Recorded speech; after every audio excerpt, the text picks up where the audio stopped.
Hello and welcome to today's webinar, the Biosynthetics e-learning series part 2, featuring the Roundtable on Sustainable Biomaterials. Today's presentation will be recorded and sent out to all registered participants tomorrow. We will have a Q&A portion at the end of the presentation. You can type your questions into the question box on the webinar doc. Any unanswered questions will be answered afterwards via email. Today you will hear from Elena Schmidt from the Roundtable on Sustainable Biomaterials. Now on to Sofia Oproskalski from Textile Exchange. Welcome everybody to the Biosynthetics e-learning series part 2 on feedstock sustainability standards, also from my side. We are focusing today on the Roundtable for Sustainable Biomaterials. The Biosynthetics e-learning series has been initiated by the Textile Exchange Biosynthetics Roundtable. The Biosynthetics Roundtable is a network of around 80 members, including retailers and brand suppliers and further organizations exploring the potentials of biosynthetics for the textile industry and their sustainability.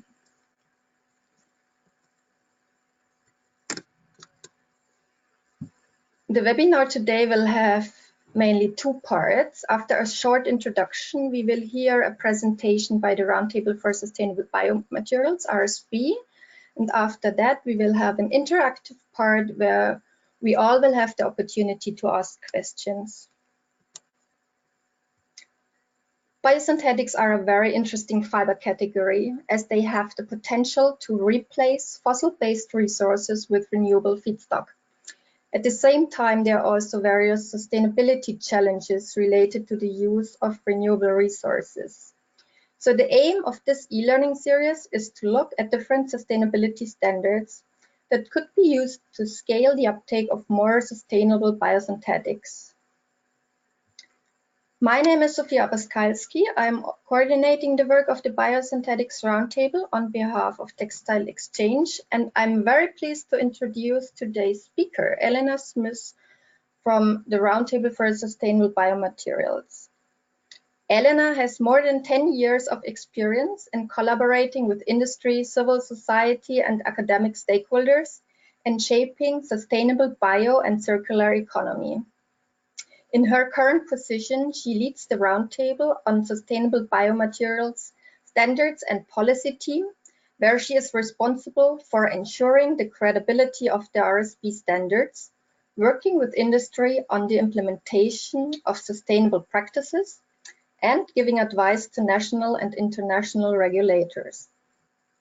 Prior to RSB, Elena Schmidt worked for TÜV Süd in the position as head of certification body, where she was responsible for multiple audit programs related to sustainability and supply chain certification, as well as innovation projects.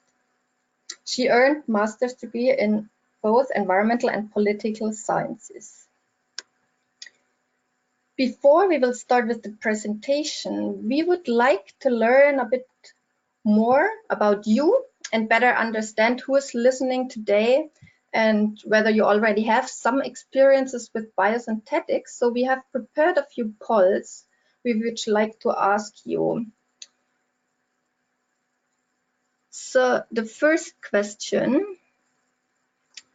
that we would like to ask you is, what type of company do you work for? Do you work for a brand retailer, a supplier, or any other company or organization? I'm seeing that the answers are coming in. We do have, the answers are still changing, and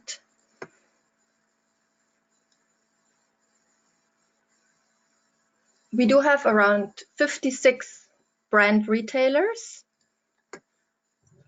14% suppliers, and 33% others.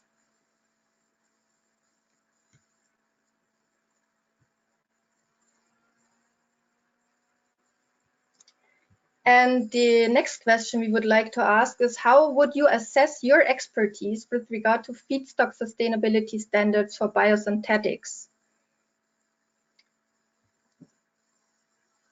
expert or advanced level, intermediate, beginner, or absolute beginner. And I see you're typing in your answers.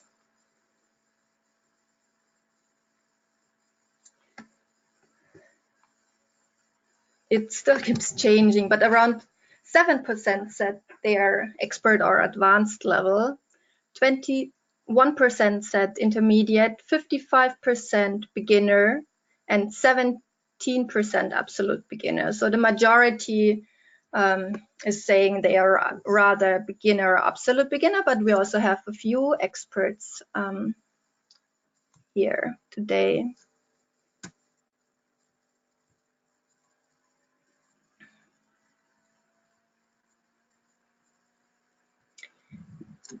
The next question is your company buying and or selling biosynthetics? Yes, we are exploring it. No, other or not applicable.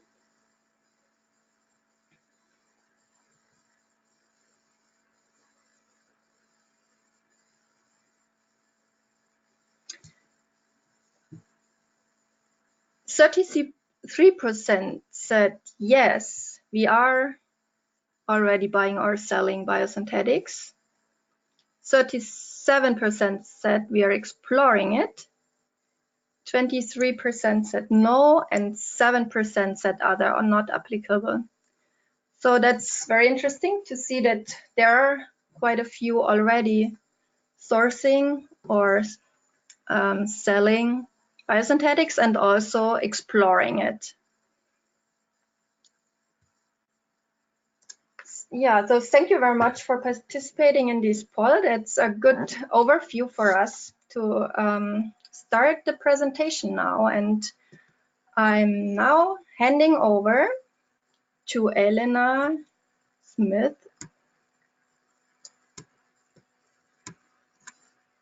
from this Roundtable for Sustainable Biomaterials. Just a quick note that you're welcome to type your questions into the comment box also during the presentation, but we will answer the questions all after the presentation in our interactive Q&A part.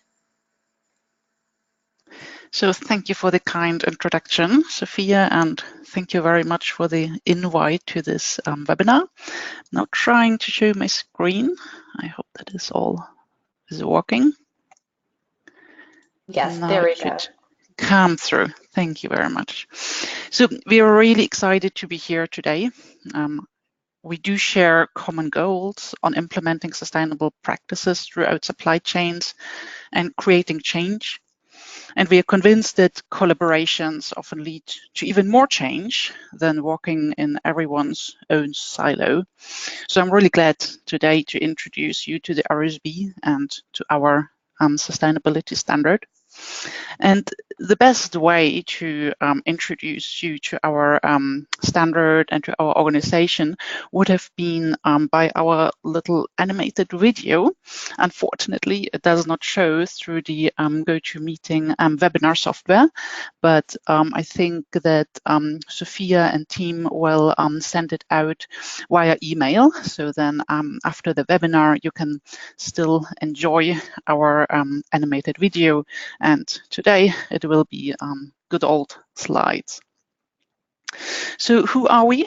We are very proud to be a multi-stakeholder organization. But what does this mean? It means that our members are at the very heart of our organization. We have around 80 members, and they are organized in 5 chambers.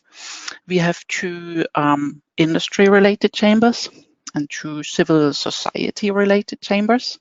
And then we have 1 chamber which includes UN organizations, government institutions, think tanks, universities. And they all come together in our assembly of delegates. And this is where the decision on our standards is taken. And why am I telling you all this? It is to show you where the value of our standard is grounded. It is why our stakeholders as they're all organized in our chambers, support our standard, and this is seen as the most credible standard globally and also the best ranked standard globally when it comes to sustainability performance. And the value of organization, as I said, is grounded in the way how we collaborate with our stakeholders. So the RSB focuses on changing the world from a fossil to a circular and renewable. And for our members, it was always important that along this journey from fossil to circular and renewable, no harmful effects are created that would make the solution worse than the original product. And therefore, we are committed to develop a bioeconomy in which there is no hunger, where we together can improve livelihoods and protect ecosystems. And to implement all this, we have developed our 12 principles with underlying criteria and minimum requirements. But we are more than just a standard and certification system. We are also providing a platform for our members. And this means that we are working together to transform supply chains, for example, through advisory services, where we capacitate industry. So in the industry, we see as these are you who built the bioeconomy. And we also influence policy to design the frameworks that we all need to build a truly sustainable bioeconomy. So on this slide, you see our 12 principles. So you see they cover environmental and social topics. Also, greenhouse gas calculation is covered to make sure that new products are really better than the old fossil ones. And it's maybe interesting for you to know that we always continue to work on our standards and constantly improve when there is new knowledge about any new impacts. For example, over the last years, there was more and more discussion about the greenhouse gas impacts that are created or may be created when diverting residue streams from existing uses. So while we all want to create a circular economy, of course, we do not want to create more greenhouse gas emissions at the end. So we have started to develop a methodology to estimate the magnitude of these indirect displacement effects. So effects that could be created if you divert residue streams from existing uses. And this modeling of emissions that can be created by what we are doing, of course, is incredibly valuable knowledge for everybody who is currently in the position to decide about new feedstocks to use. And we have finalized our work on the methodology. It's currently in a pilot project to be tested by the operators who are working with us. So here on the slide, you see some of our 80 members. The RSB has been initially developed as a standard for biofuels, and you see that we're supported broadly by the aviation industry, with many airlines being RSB members. But then, as we have extended our scope to also cover non-energy products, more and more companies join us in that space. I'm talking about companies like BASF or DuPont or Procter & Gamble, for example.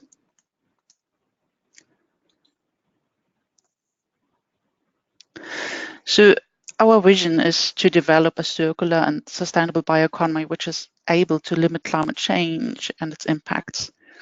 And we are collaborating with our stakeholders on translating this vision into benefits that enables industry to build this bioeconomy and implement sustainable practices. And here, of course, you see some of the benefits that can be created when doing sustainability right.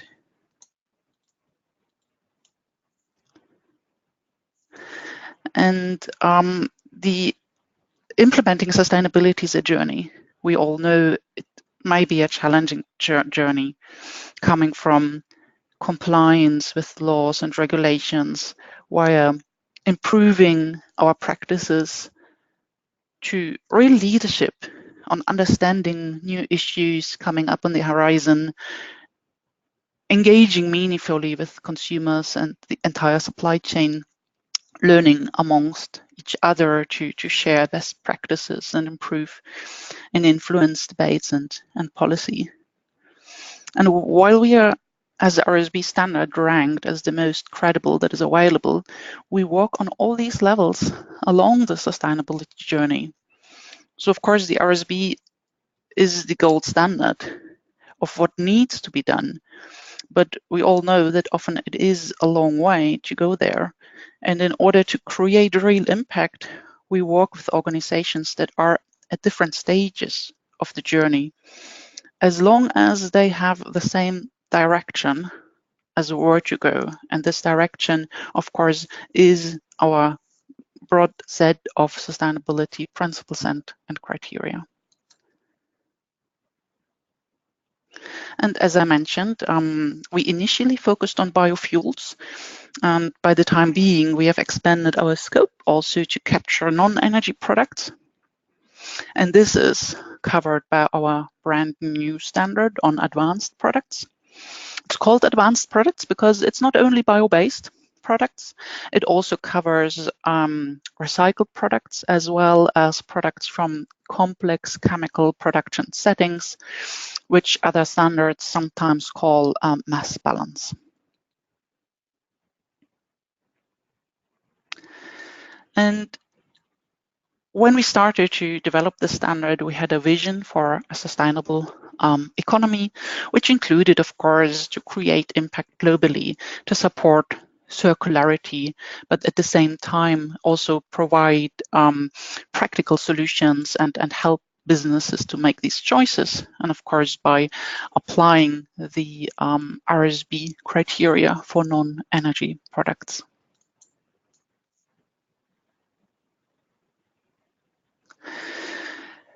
So we all, I think, share the common goal that we want to develop the bioeconomy for a purpose.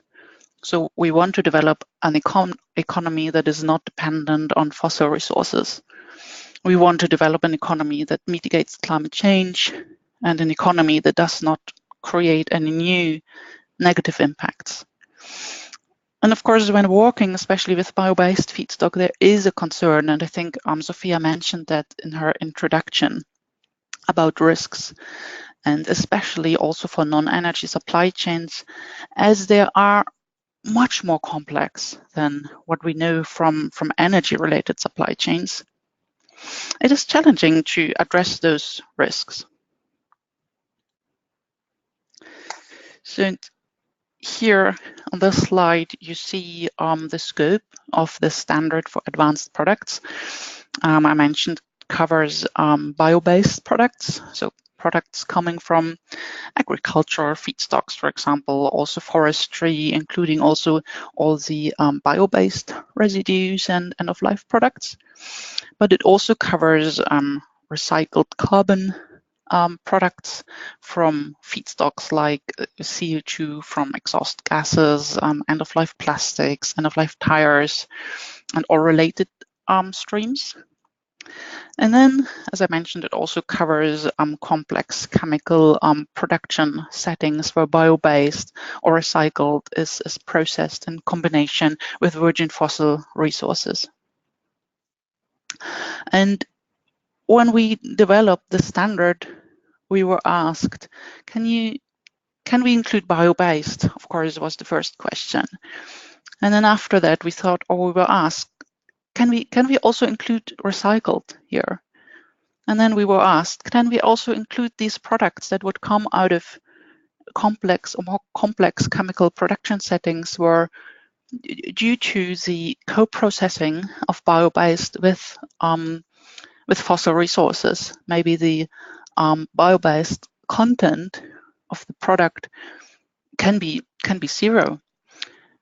So we were approached from all these directions with the question, can we include these types of products as well?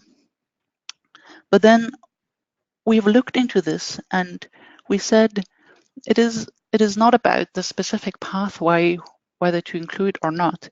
It should always be about, does this product create an impact? Does this product serve towards the goal that we want to achieve? This is creating a sustainable, a circular bioeconomy. So in our definition of what is an advanced product, we are flexible towards these three different options by defining that it is about the impact and by defining the criteria and how to achieve the impact. Because I'm sure for brands, for retailers that we have today in the webinar, this is also the important point to communicate about. It is about real, measurable and verified impact.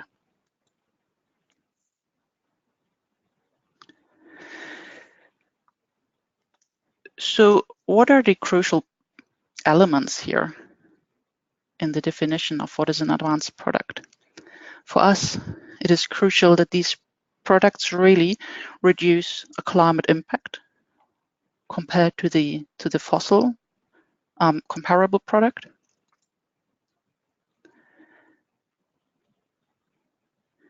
The other element is to make sure that sustainability criteria are complied with in the supply chain. And the third element is that the fossil resource depletion is reduced.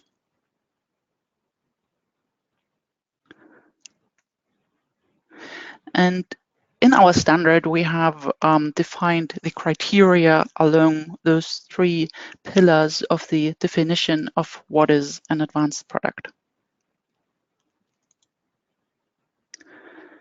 So the question in the certification is always then, how can these products fulfill the promises? And our standard covers, as I mentioned, all types of bio-based feedstocks.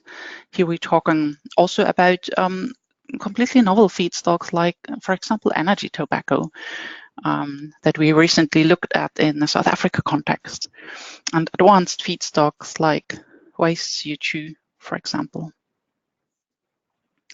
And we cover processing and transport steps.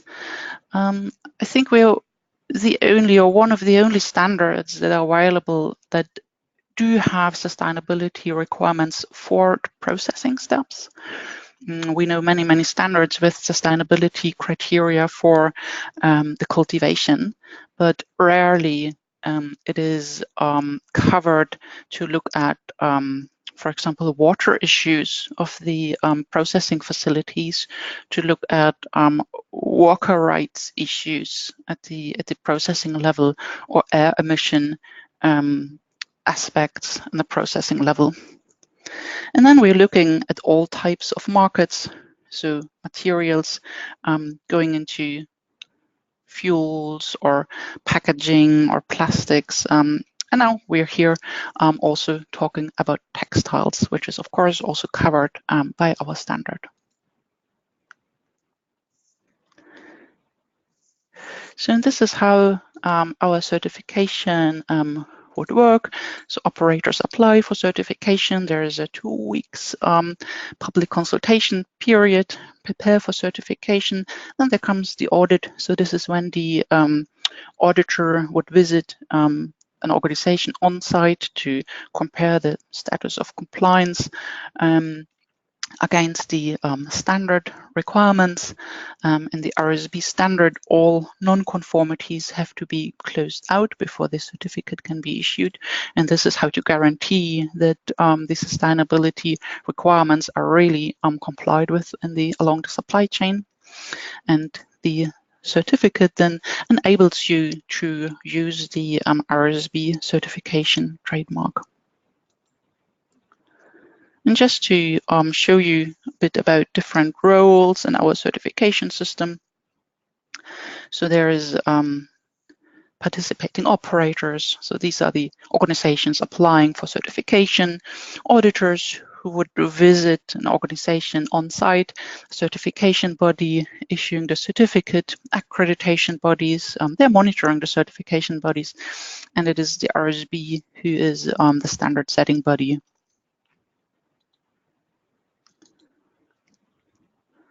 And we were asked by Sophia to talk a bit about also supply chain options.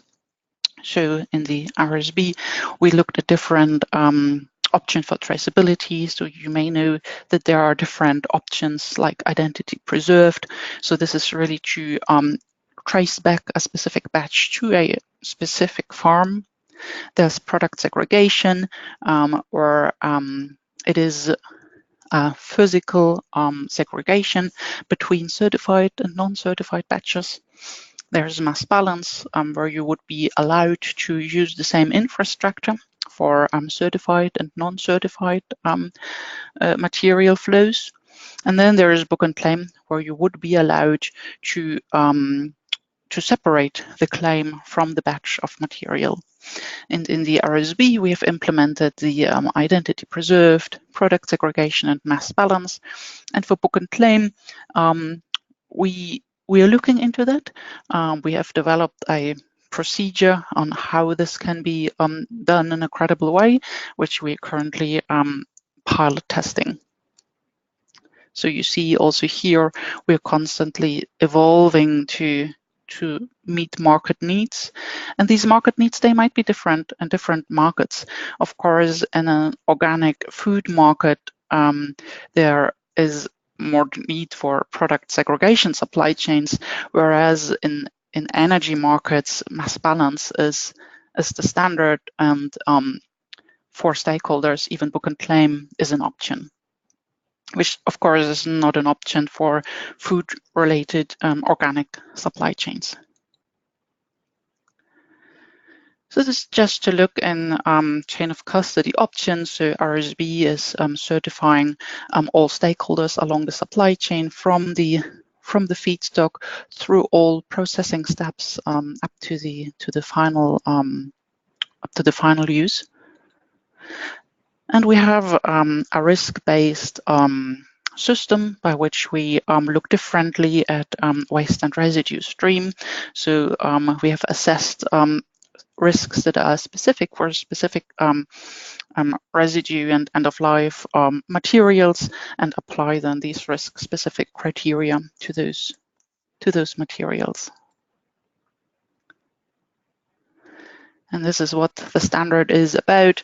It is really about looking at positive impacts, so not deciding right at the beginning, we only want to look at bio-based, or we only want to look at recycled, or excluding, for example, products from complex chemical supply chains, but we say it is all about positive impacts. We have impacts or criteria defined for sustainable production, climate change mitigation, fossil resource depletion, and as long as the product to be certified meets these requirements, they can be certified and carry an RSB claim.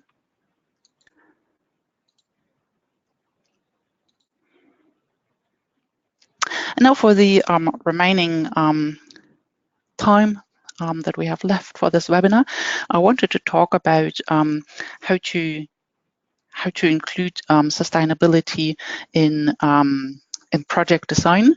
So give you more information about RSB supports the industry in making these smart sustainability choices. So I mentioned, I think, along the webinar that RSB applies a risk-based approach. So this is how we adapt our standard to local conditions. So we do not apply our 12 principles the same, no matter where we are in the world and no matter what type of feedstock it is used, but we have developed different tools and mechanisms to focus on areas that matter most for a specific context. And the foundation of the standard is a risk management for industrial operators to better understand risk areas and how to address them also in their own management system. And the most important decision, and I'm sure many of you are right there, is right at the beginning of creating a new supply chain. It is about which feedstock should we source and from where. And we do support operators in this decision by conducting resource assessments. So what does this mean? It is an assessment for a preferred choice of a feedstock and assessing the availability of this feedstock through the lens of the RSB standard. Often when the availability of feedstock is assessed, it is only the technically or economically feasible potential that is looked at, but not the sustainable potential. So, for example, we have done a study covering the entire sub-Saharan region to look at the availability of different feedstocks. So oil feedstocks, starch, sugars, cellulosic feedstocks. So from this total availability of feedstocks, we also have looked at, okay, what is needed for food and feed availability? Because this, of course, should not be available for the development of the bioeconomy. So we should not take away food or feed from where it is needed.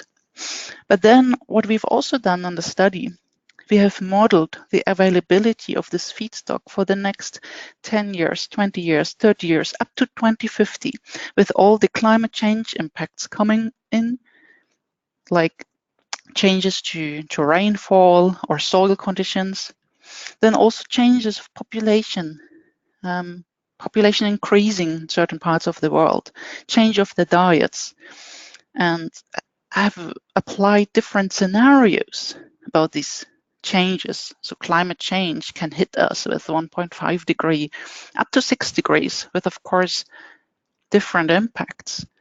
And we need to make sure that these potential impacts are already included in the decisions that we make today, because it is crucial to make the right choices now. Otherwise, you will be hit with an irrigated feedstock in a region of water scarcity in 10 years, maybe, because the situation can change. Maybe a feedstock that is available today and possible to produce sustainably today, with the climate change impacts coming in, maybe it's not possible anymore to produce this feedstock sustainable in a certain region. And therefore, I think it's crucial to conduct these resource assessments, as they are the foundation of a real sustainable supply chain that will also be possible to be sustainable in the next 10 or 20 years.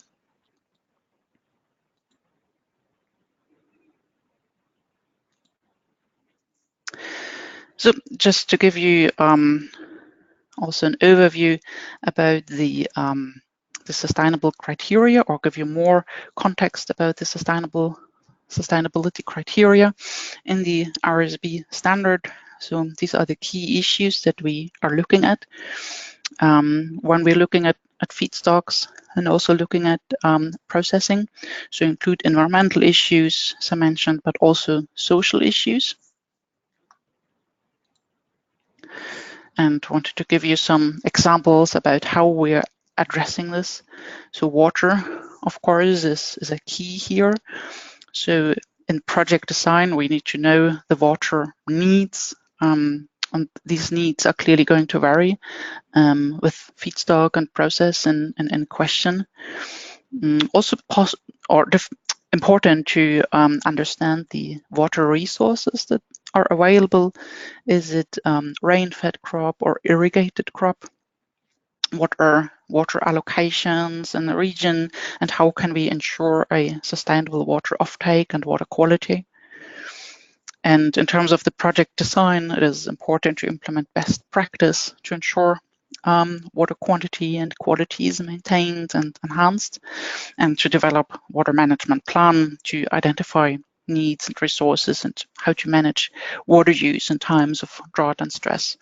So this is just an example on how the RSB standard treats the issue, and here it is around water.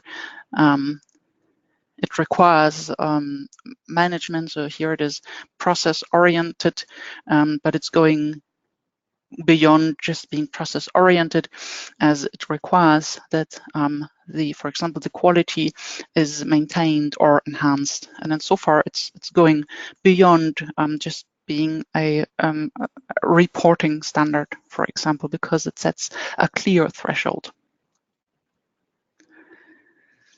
And then this is another example how we're dealing with these issues in the RSB standard. It's greenhouse gas emissions, so we require a full life cycle analysis for the products, including land use change, because land use change, of course, is one of the most important aspects in the greenhouse gas calculation of a product. But also fertilizer use is crucial. It's not only the production of the fertilizer, but also the field emission that the application of the fertilizer is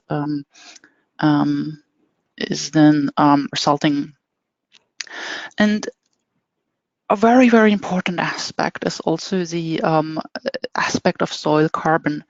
So how much carbon do we sequester in the soil with the management practice that we are applying?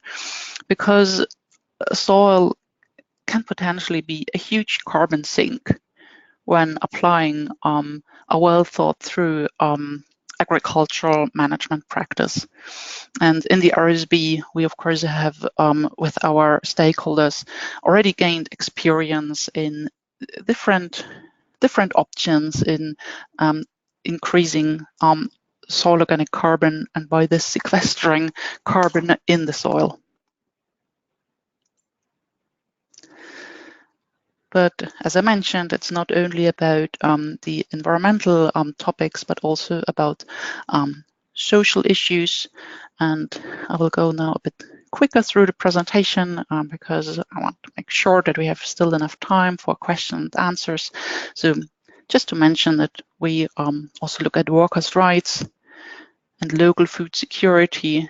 We know that crops that being planted for either fuel or materials production, they may not per se be bad or good.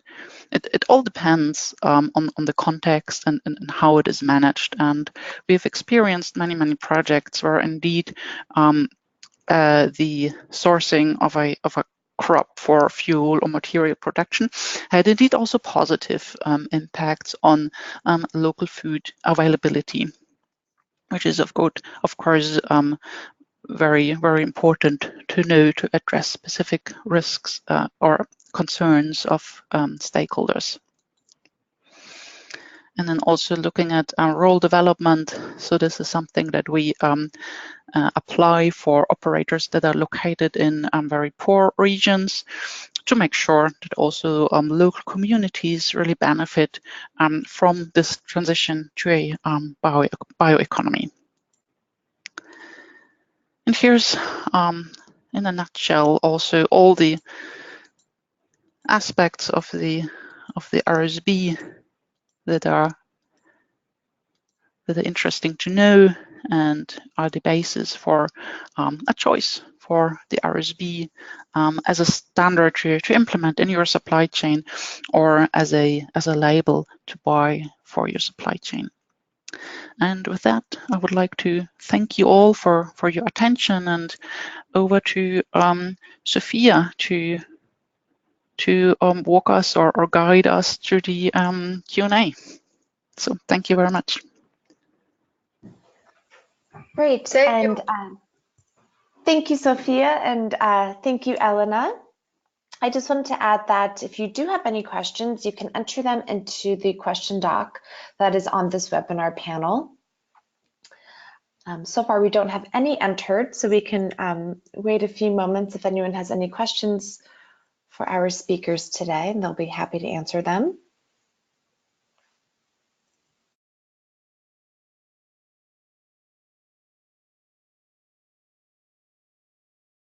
And maybe in the meantime, until we get any questions that come in, Sophia or Elena, do you have anything else you wanted to add? No, it's fine from my side. Of course, I've been talking all the time, so yeah, just interested. Maybe you also from Textile Exchange have some questions or topics that you know are discussed in your organization that relate to the RSB topic. Yeah, fantastic. Thank you, Elena. We actually just got a question in from Bob, and he's asking how long the certification process normally takes. Well, that is quite a difficult question to answer because it depends so much on the scope that we are certifying. In the RSB, it is quite flexible. So the operator is flexible to define the scope of certification dependent on the structure of your own organization. So it's possible to certify just, for example, one ethanol facility. But then it is also possible to cover under one supply chain or under one certificate the entire supply chain from feedstock production through processing of the sugar to production of ethanol to further production into different types of fibers, for example. And if you cover all this in one certificate, of course, the time that is needed for the certification process might be quite long, because then you have to work with all your stakeholders along the supply chain to implement sustainable practices. And here is really more the time needed for the preparation of the supply chain that takes time, and not so much the certification process. And I would say if the supply chain is ready to be certified and prepared well, then the certification process itself can be done within 1 to 3 months, I would say, from the application to certification to the audit to the closing of the final open non-conformities. But as I said, it depends all on the complexity and also on how well the operators in the scope of certification are prepared for the certification. Great, thank you so much, Elena. And if you look into the chat box, Hannah from RSB also suggested if anyone has any questions that they directly want to ask, that they can email Helena or Hannah herself. And we will also include these emails along with the recording and presentation. So if anything comes up down the line, you can reach out to them. Though it looks like we just got a few more questions in. So the next one we have are there general assumptions that can be made about greenhouse gas reductions when moving from petroleum-based materials to bio-based on a percentage basis? Also, does the assumption made for petroleum greenhouse gas change based on the situation? Are all petroleum-based materials equal in terms of greenhouse gases? Maybe answer first the second question, if they're always the same. I think also for the life cycle of petroleum-based products, it depends on the efficiency of processes, for example. So which type of processes are used to produce this product. And then also, because for a full life cycle analysis, you need to include also the emissions of the use phase and then the emissions of the end of life phase. And this is where I would see also big differences, because in different regions there are different structures of the end of life of products. If this is a region where there's more recycling, or if it is a region where the end of life can be assumed as being, for example, burned for electricity generation, or being burned but not with electricity generation, and all that, of course, is impacts on the life cycle, and the factors that are important for the bio-based or for the advanced products. I think it also depends on the end of life scenario, because for the fossil comparator, often or the main part of the emission is then created when the product is burned, for example. So and if you compare then the advanced product LCA to this scenario, it is also interesting to look at how much has been sequestered in the growth phase of the plants, for example. If you're looking into a bio-based product, this is important. Also, then the methodology, how to look into carbon sequestration of the growth phase, and then the durability of the product, because in most of the greenhouse gas methodologies and also in our own methodologies, we look, it makes a difference if the carbon sequestered in a product is there for only 5 years, because you assume that your product only has a life cycle of 5 years, or if you produce something that has a longer life. So I think these are the important aspects, but it's really difficult to give a ballpark number of greenhouse gas emission reduction that is true for all types of advanced products. So it could be anything from a 90% emission reduction compared to the fossil, up to even being worse than the fossil, for example, if you have a land use change in the supply chain.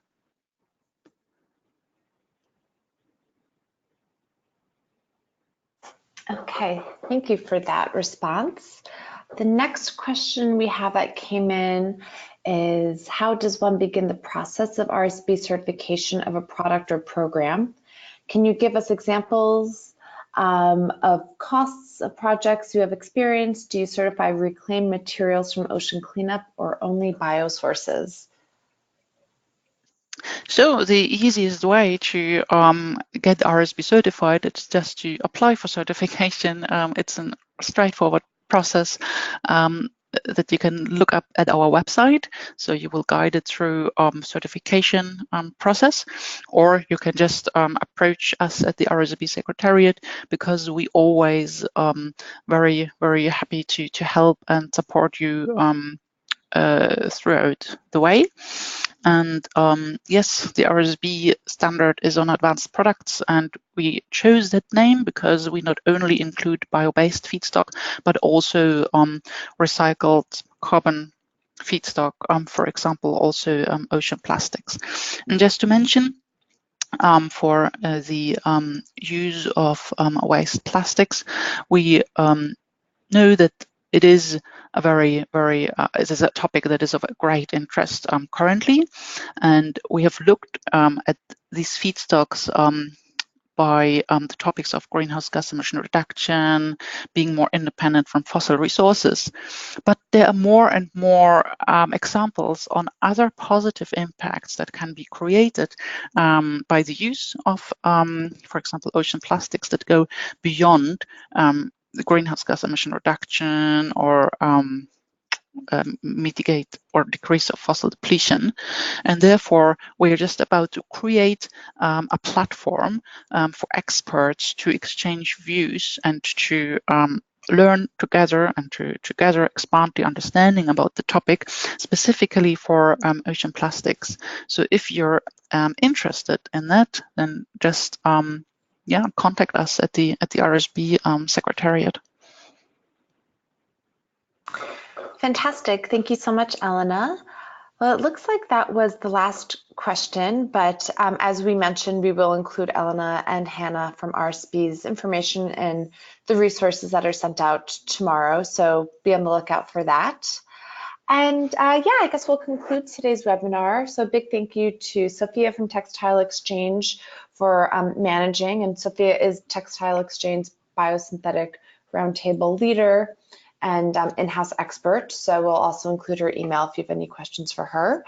And a big thank you to Elena and Hannah from RSB for such an informative presentation. So everyone, please be on the lookout for that email with this recording and presentation.